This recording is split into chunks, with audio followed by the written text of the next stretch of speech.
BA first year, second semester, English. John Keats, Ode to a Nightingale, Central Idea and Explanation. Introduction.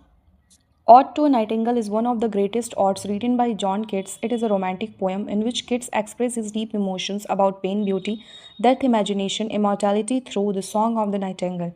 John Keats की एक बहुत ही beautiful poem है odd to a Nightingale जो उनके द्वारा लिखी गई है। इस पोएम में जो हमारे जॉन किट्स हैं वो ये चीज़ एक्सप्लेन करना चाहते हैं कि वो अपने पहले तो वो अपने डीप इमोशंस को यहाँ पर एक्सप्लेन करते हैं नाइटिंगेल के सॉन्ग के through.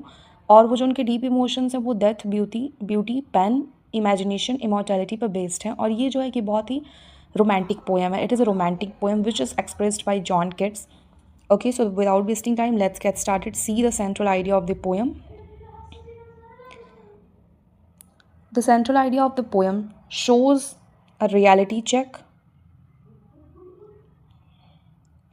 The central idea of the poem. The central idea of the poem is a contrast between the painful reality of a human life and the eternal, joyful world of art and imagination. It shows how human life is full of suffering, sadness, old age, and death, while the song of the nightingale represents beauty, immortality, and timeless happiness. यहाँ पे जो हमारे John Keats हैं जिनकी ये poem है odd to a Nightingale, इसमें दो अपोजिट चीज़ों को दिखाया गया है। एक तरफ जहाँ जो नाइटिंगेल है वो अपने सॉन्ग के through beauty, immortality, timeless, happiness in सारी चीज़ों को प्रेजेंट कर रही है इस अर्थ पे, इस यूनिवर्स में। वहीं दूसरी तरफ जॉन किट्स जो है वो ये भी रिप्रेजेंट करते हैं कि जो सैडनेस है, जो ह्यूमन लाइफ है वो बहुत सारी चीज़ों से सफ़र करती है, like sadness, old age, death, और बहुत ज़्यादा दुख भरा हुआ है ह्यूमन लाइफ में।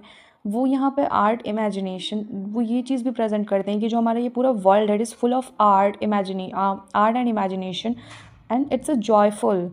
और जो ह्यूमन लाइफ है वो दूसरी तरफ ह्यूमन लाइफ की जो रियलिटी है, जो पेनफुल रियलिटी है, उसको भी यहाँ पर वो दिखाने की कोशिश कर रहे हैं through this poem. At the beginning At the beginning of the poem, the poet feels heavy-hearted and numb.